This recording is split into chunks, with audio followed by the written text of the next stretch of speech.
성조수증은 대부분은 특별한 원인이 없이 단순하게 일찍 시작이 되는 특발성 성조수증이 가장 흔한데요. 똑같은 특발성 성조수증이라고 하더라도 사람들마다 양상은 다르게 나타납니다. 특히 이제 비만과 환경 호르몬이 대표적인 영향을 주는 인자로 꼽을 수 있겠는데, 예전에 비해서 배달 음식이나 음료수와 같은 단순당 섭취가 많아지고 또 전반적인 칼로리 섭취가 많아지면서 비만이 많이 늘었고요. 그리고 또 다양한 식기나 아니면 완구 같은 이제 주변의 합성 화합물들을 통해서 환경 호르몬들을 많이 이제 접하는 것도 문제가 되고 있습니다.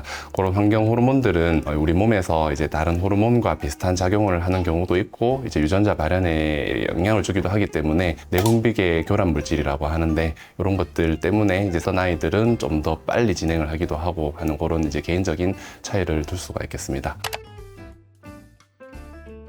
전반적인 칼로리 섭취가 많아지면 살이 찌게 되고요. 그 지방세포가 늘어나게 됩니다. 그럼 지방세포에서 여성 호르몬과 유사한 작용을 하는 호르몬들이 분비가 일어나거든요. 그러니까 치킨을 먹는다고 무조건 성조수증이 오지는 않겠지만은 더 빨리 진행을 하게 만드는 요인은 맞다고 할 수 있을 것 같습니다. 예를 들어서 엄마가 이제 생리가 빨랐다고 해서 또는 늦었다고 해서 무조건 아이가 똑같지는 않거든요. 그렇지만은 이제 형제나 부모 중에서 빠른 사람이 있었던 경우에는 빠를 가능성이 조금 더 높고, 이렇게 경향으로 보시면 되겠고, 이제 예전부터 계속해서 좀 더 이제 전문적인 그런 발현에 영향을 주는 유전자 이런 것들이 연구는 되고 있지만은 부모님들이 그렇게 걱정할 만한 단계는 아닌 것 같습니다. 일단 진단 기준이 여자아이들은 만 8세가 되기 전에 시작이 되고 남자아이들은 만 9세가 되기 전에 시작이 되는 것을 이제 이야기를 하는데요. 그 첫 증상으로 여자아이들은 가슴 발달이 있어야 되고 남자아이들은 고환 크기가 커져야 되는데, 여자아이들의 이제 가슴 발달은 보통은 부모님이 캐치를 하셔가지고 그래도 좀 늦지 않게 진료실에 오시는 경우가 많은데, 남자아이들은 이제 고환 크기를 캐치를 하지 못해가지고 좀 진단이 늦어지는 경우가 많습니다. 그래서 그 시기를 기억을 하시고 미리미리 이제 한 번씩 진료실에 오시는 게 좋지 않겠나 싶습니다. 그래서 초등학교 한 1학년쯤 되면은 이제 한번 상담하시고 좀 의심되는 부분이 있으면 좀 더 타이트하게 인과 관찰을 할 수가 있을 것 같습니다.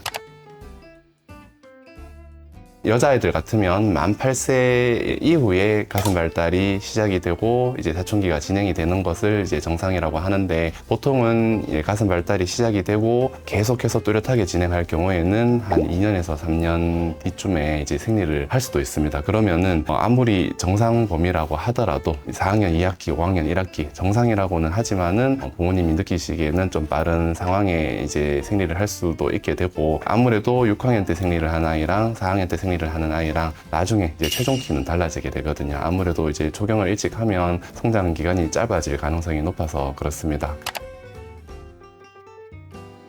일단은 이제 기본적으로 뭐 출생력이나 지금 당장 이제 키나 체중이 어떤지, 그래서 또래 기준으로 해서 키가 이제 몇 백분위 정도가 되는지, 체중이 몇 백분위 정도가 되는지, 비만은 아닌지 이런 것들을 판단을 하고요. 그 다음에 이제 기초적인 검사로 성숙도를 이제 확인을 해야 되는데, 여자아이들의 경우에는 유방 발달 그리고 생식기의 간단한 형태를 보게 되고요. 남자아이들은 고환 크기와 또 생식기의 가장 간단한 형태를 보게 됩니다. 그리고 이제 왼손에 이제 손목과 손바닥에 엑스레이를 찍어서 골 연령을 보게 되고요. 그래서 또래 표준이 있는데 또래보다 빠르진 않은지 아니면 느린지 이런 것들을 보게 되고요. 이제 많은 부모님들이 이제 걱정을 하시는 게, 특히 뭐 저 같은 경우에는 이제 남자 의사니까 이제 여자아이들이 진료를 할 때 이제 괜찮은지 물으시는데, 굉장히 잠깐 확인하는 거기 때문에 너무 걱정하지 마시고, 대부분의 아이들이 미리 이야기를 안 하고 이제 진료를 하면은 당황하고 좀 싫어하는 경우가 있지만은, 미리 부모님이 찬찬히 설명을 해주시면은 진료실에서 다들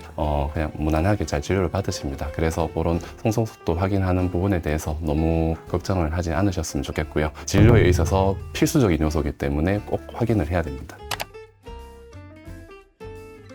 2년 치료하면 되냐 이렇게 많이 물으시는데 그게 아니고 언제까지 치료를 하는지입니다. 주사를 매달 맞거나 뭐 3개월에 한 번 맞거나 이런 게 이제 주로 하는 치료인데 주사를 이제 맞는 동안에는 이제 지연이 일어나다가 종료를 하면 다시 진행을 하거든요. 그러면 아무래도 일찍 진단된 아이들은 치료 기간이 길어질 수밖에 없고 늦게 진단된 아이들은 치료 기간이 짧을 수가 있는 건데요.